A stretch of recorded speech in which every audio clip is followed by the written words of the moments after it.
Leitura do livro O Médico e o Monstro, do autor Robert Louis Stevenson. Vem acompanhar essa trama de horror e suspense. A história segue o advogado Gabriel John Utterson, que está passeando com seu primo Richard Enfield.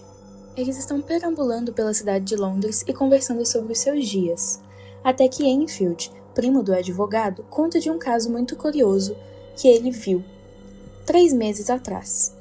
Um maluco atropelando uma criança. Estamos falando de uma coisa literal. Ele disse que o homem é baixinho, e o termo utilizado por ele é ceboso. Ele disse que o homem estava andando apressado e tinha uma criancinha em sua frente. Porém, ao passar por ela, ele a empurra e deixa a criança caída no chão. E aí o Enfield e os pais da criança veem isso e eles se juntam para se retratar com o homem. O homem ele se apresenta como o Sr. Edward Hyde e pede desculpas pelo acontecido. Ele diz que estava muito apressado e, para acalmar os ânimos de todo mundo, Edward Hyde promete para os pais da criança um pagamento de 100 libras para que eles não levem os casos às autoridades. Eles seguem Edward Hyde até sua casa e lá ele entrega o cheque no valor de 100 libras para compensá-los de todo esse mal-estar. Porém, o cheque estranhamente foi assinado pelo Dr. Henry Jekyll, que é cliente do Gabriel Utterson. E Enfield pensa, olha que história estranha. O homem atropela uma criança e vai na casa de uma outra pessoa pegar um cheque? Com receio do cheque ser falso, Richard e os pais da criança eles vão até o banco para conferir e validar aquele cheque e eles percebem que o cheque realmente vale, é um cheque válido. E é claro que o Gabriel Utterson ele fica preocupado, ele pensa, poxa, será que esse Hyde não está chantageando o meu cliente? Será que aconteceu alguma coisa com ele? Então, vamos visitar. O Gabriel ele vai à casa do seu cliente, Dr. Henry Jekyll, para entender o que está acontecendo. Que história é essa que um homem estranho vai na sua casa e ele pega um cheque e você assina esse cheque, mas o Dr. Jekyll diz que não tem que se preocupar, porque o Hyde é um problema pessoal dele. E aproveitando que o Utterson já estava lá, ele pede que o advogado faça uma alteração no seu testamento, para caso ele morra ou desapareça, o Edward Hyde ele deve herdar todas as posses materiais dele.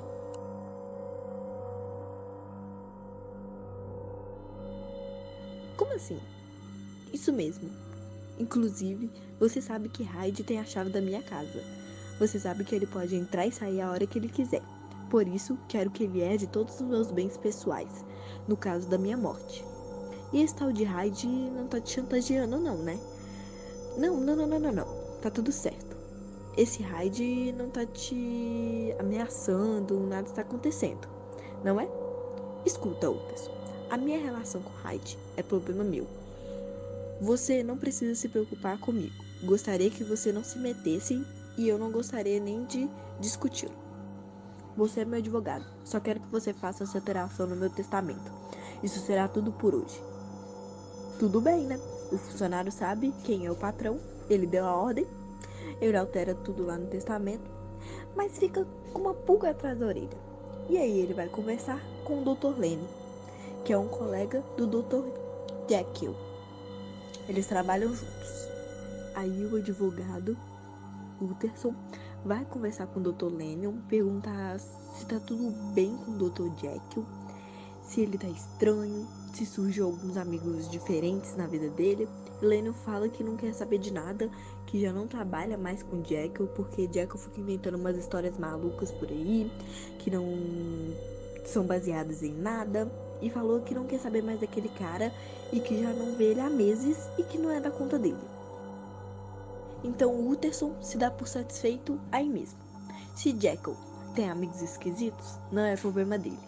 Se ele quer dar dinheiro para os outros, não é da conta dele. Se ele quer brigar com os parceiros de trabalho, Utterson não tem que se envolver nisso. Passa-se 3 anos sem que nada de estranho acontecesse. E no mês de outubro, uma empregada do Dr. Jekyll ela testemunha Edward Hyde espancando até a morte um membro do parlamento, o senhor Deverill Carroll, um senhor de 70 anos do parlamento inglês. A empregada estava voltando para casa depois de um longo dia de serviço. e vê, em um beco escuro, Hyde espancando Sr. Carroll. Ele jaz em uma poça do próprio sangue. Hyde vê tudo aquilo e sai fora, enquanto a empregada chama a polícia. A surra foi tão bem dada que os policiais encontraram metade de uma bengala à beira da rua, que antes estava perto do corpo. A empregada procura a polícia pergunta do Hyde para a empregada, e a empregada, sem saber muito o que dizer, diz que Hyde é amigo do Dr. Jekyll, mas ninguém sabe quem é, onde vive, ninguém o conhece.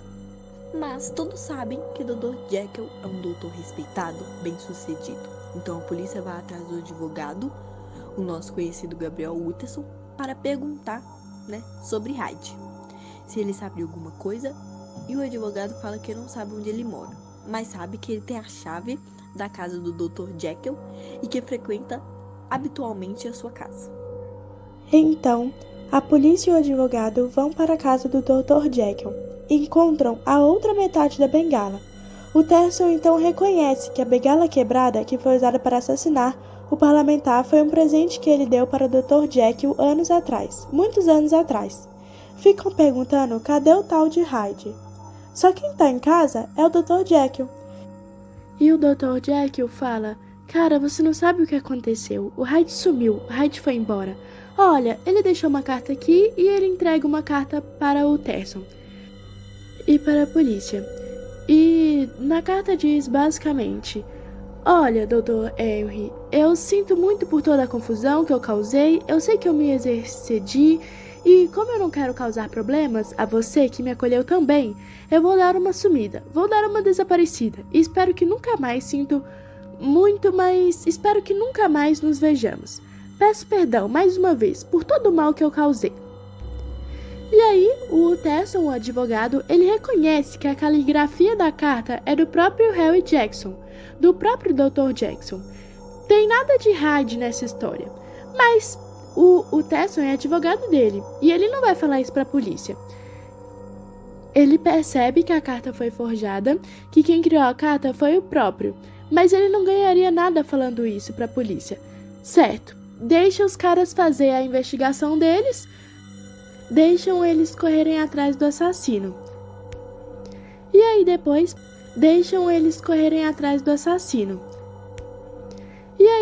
passam-se 2 meses. Nada de estranho acontece, mas no começo de janeiro, o Dr. Jekyll começa a falar esquisito. Ele recusa visita, ele falta no trabalho, ele não comparece nas suas funções sociais. O cara tá recluso. E aí o Utterson, ele vem e ele descobre que o Dr. Lanyon, aquele que parou de trabalhar, se recusa a trabalhar com Jekyll agora. Está muito doente, muito doente. Lanyon também é cliente do Utterson. E aí, bom, trabalha advogado, né? Ele vai lá, vai atualizar o testamento de como é e o Dr. Lanyon, ele explica no seu leito de morte que ele está profundamente abalado. Assim, não é que não era muito mais velho, mas no leito de morte ele tá consternado. O cabelo dele tá completamente branco, a barba completamente branca, muito mais rugas, nos olhos avermelhados e profundas coisas. E não consegue dormir faz 1 semana. E ele explica o que causou isso nele não é uma doença qualquer. Ele sofreu um choque. Ele viu uma coisa tão absolutamente chocante que completamente abusou ele. Ele não sabe como ele vê uma coisa tão chocante que ele não sabia como lidar. E os efeitos desse choque vão, na sua opinião, levá-lo para o seu túmulo. Ele então entrega para o Terson uma carta selada, dizendo: abra essa carta somente quando o Dr.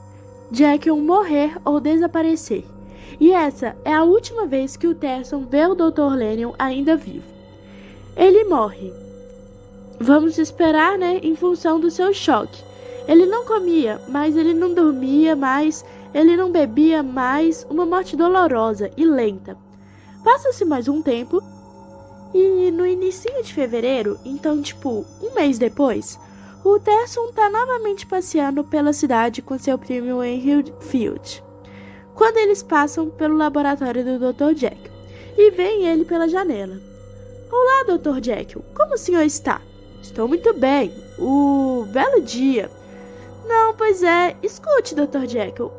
Que caso curioso, o Dr. Lanyon disse que teve um choque muito grande que você causou nele. O que aconteceu? Sabe o que é? Sabe o que é o seguinte? É que, olha pessoal, desculpa, me perdoem, mas eu não posso falar agora. E aí, o Dr. Jekyll entra pelo laboratório, ele não atende batidas na porta, ele recusa ser visitado, não permite que ninguém fale com ele.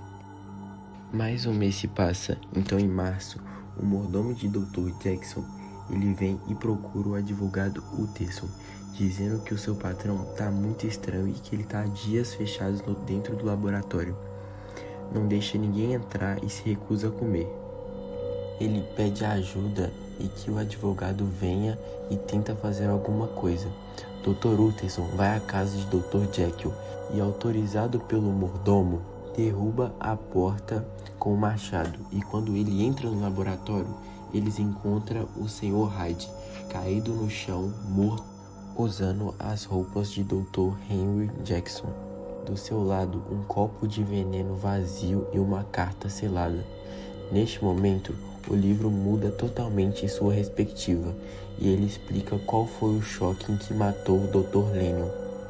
Conta que Dr. Lanyon estava em sua casa quando ele recebeu um pedido por escrito de Dr. Jackson, pedindo que ele reunisse uma série de compostos e ingredientes químicos e levasse para um endereço qualquer. Nesse endereço, o Dr. Lanyon não encontra o Dr. Jekyll e sim Hyde, aquele homenzinho troglodita ceboso, tão mal educado e desagradável, que rapidamente toma os ingredientes que Dr. Lanyon trouxe, mistura eles em uma espécie de soro, e quando ele bebe diante dos olhos de Dr. Lanyon, Hyde se transforma em Dr. Henry Jackson. O choque de ver um homem se transformando em outro foi o suficiente para abalar permanentemente Dr. Lanyon. E aí o livro termina com a própria carta de Edward Hyde deixou ao lado do seu corpo. Nessa carta, Dr. Henry Jackson explica que descobriu um soro que permitia que ele se transformasse em Edward Hyde, um homem sujo, mal educado, bruto e desconhecido, mas que não tinha nenhuma obrigação social. Na forma de Edward Hyde, Dr. Henry Jackson podia curtir a vida, fazer o que ele quiser sem se preocupar com a questão da sociedade e o que eles pensariam sobre ele. Tudo vai bem até acontecer o caso da menina ser atropelada. Neste momento, então, Hyde vai para casa, assina o cheque e passa-o para a família da menina. Então, nesse momento, Dr. Jack pensa que não está tudo bem e que isso já está dando tudo errado. Então, depois disso, Dr. Jack percebe que não está valendo mais se transformar no Hyde. Após 3 anos sem tomar o soro para se transformar em Hyde, Dr. Jekyll se transforma involuntariamente bem no momento em que ele está discutindo um assunto que ele discorda com um parlamentar. Após se transformar em Hyde, ele espanca o parlamentar até a morte. Após essa transformação involuntária, Dr. Jekyll fica muito preocupado, porque aparentemente isso é um efeito colateral que ele não esperava do soro que ele tinha tomado. Então ele começa a estudar formas de anular o efeito do soro para que ele não se transforme mais involuntariamente. Quando ele encontra seu advogado na janela, o que acontece é que ele sente que ele está prestes a se transformar e fecha a janela com pressa para tentar tomar o seu soro e conseguir voltar ao normal. A situação com o Dr. Lanyon foi um em que um Dr. Jackson estava viajando e ele se transforma em Sr. Hyde pela primeira vez na sua vida à luz do dia, no campo, em outra cidade, longe do seu laboratório, longe de seus acessórios, e ele é procurado em Londres por causa do seu assassinato. Então, ele pede que Dr. Lanyon fazer os ingredientes necessários para fazer o soro, o Dr. Lennon, que havia cortado as suas relações com o Dr. Jekyll, justamente por causa das suas teorias malucas de que um homem poderia se transformar em outro, com o mero uso de um soro. E quando ele faz isso, o Dr. Lennon não sabe como lidar. E aí acontece a tragédia. O Dr. Jekyll volta para casa e ele está vivendo à base do soro, cada vez menos eficaz. Cada vez as transformações acontecem em menor intervalo de tempo. Cada vez ele estava precisando de mais e mais soro.